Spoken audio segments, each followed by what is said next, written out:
Le partage et la capitalisation d'expériences en agroécologie étaient au cœur d'un atelier organisé par le SICAR en collaboration avec la Convergence globale des luttes pour la terre et l'eau, Pain pour le prochain et DM Échange Émissions, regroupant 38 acteurs du monde agricole venant de 10 pays différents. Dans notre précédente vidéo, nous vous avons parlé de souveraineté alimentaire, d'agroécologie, de semences paysannes, d'accès à la terre et de formation en milieu paysan. Pour cet épisode bonus, nous avons récolté les témoignages de 5 participants sur les sujets des insectes, de la culture du riz et de la permaculture, en passant par le biochar et la traction animale.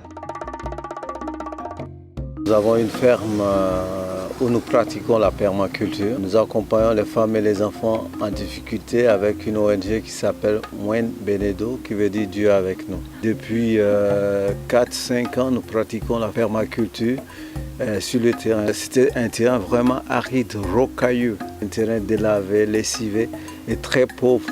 La permaculture, pour nous, c'est un retour vraiment à l'origine de l'homme.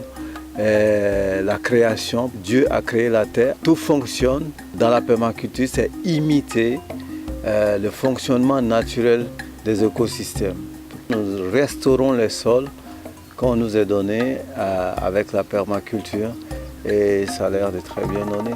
Lorsque nous voulons parler de la mécanisation agricole, de trouver des solutions par rapport aux problèmes de pénibilité de travail, nous ne pensons pas aux machines parce que nos pays ne produisent pas de machines agricoles.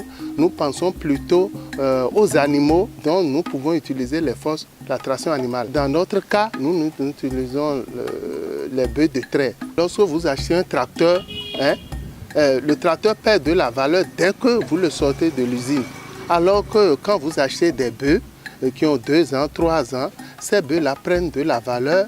Non seulement ils vous donnent leur force de travail, ils vous donnent du fumier et finalement ils vous donnent même encore leur viande. Nous conseillons à tout le monde et nous formons les gens à utiliser les bœufs comme force de travail et ces bœufs leur donnent du fumier pour améliorer la qualité du sol. Nous sommes partis d'une observation empirique au niveau de l'Afrique de l'Ouest de façon générale, où traditionnellement les producteurs utilisent une pratique traditionnelle qu'on appelle le brûlé.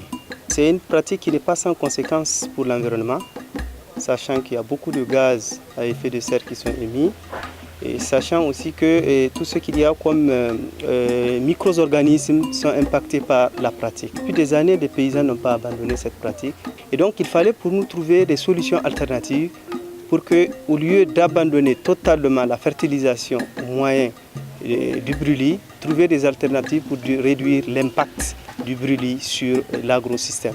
Et donc c'est ça qui nous a amené vers des expérimentations et qui nous a conduit à l'adoption du biochar. C'est une technique très simple d'écobiage, c'est-à-dire de pyrolyse de la matière végétale qui n'est pas utile pour le producteur. Donc c'est les épines, c'est tout ce qu'il y a comme résidus issus des récoltes parfois, mais des résidus aussi issus d'une pratique qu'on appelle la RNA.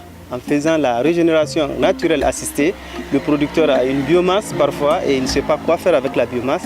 Au lieu de la brûler, on lui conseille de faire du biochar qui consiste juste à faire un petit trou à l'intérieur du sol où on entasse les matières végétales organiques et on essaie de le brûler par écobiage de manière à réduire l'émission du gaz à effet de serre.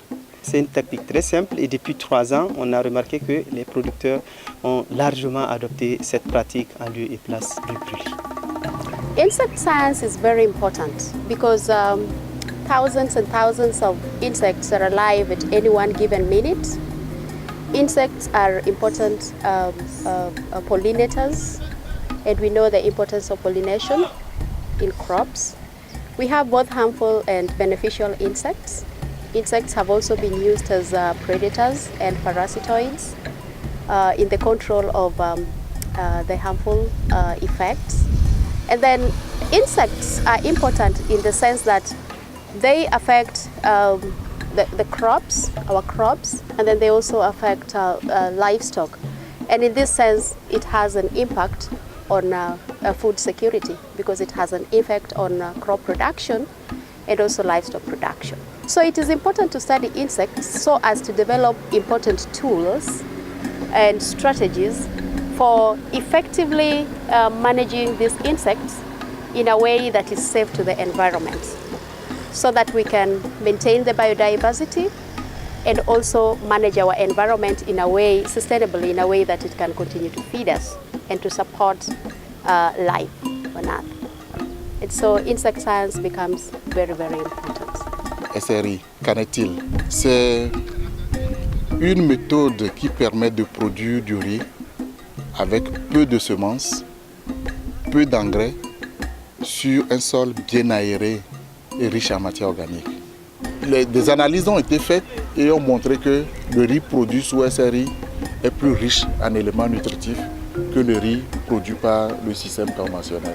Vous préparez ce riz, l'odeur qui vous parvient vous donne envie de manger même sans sauce. C'est le témoignage que les producteurs ont fait.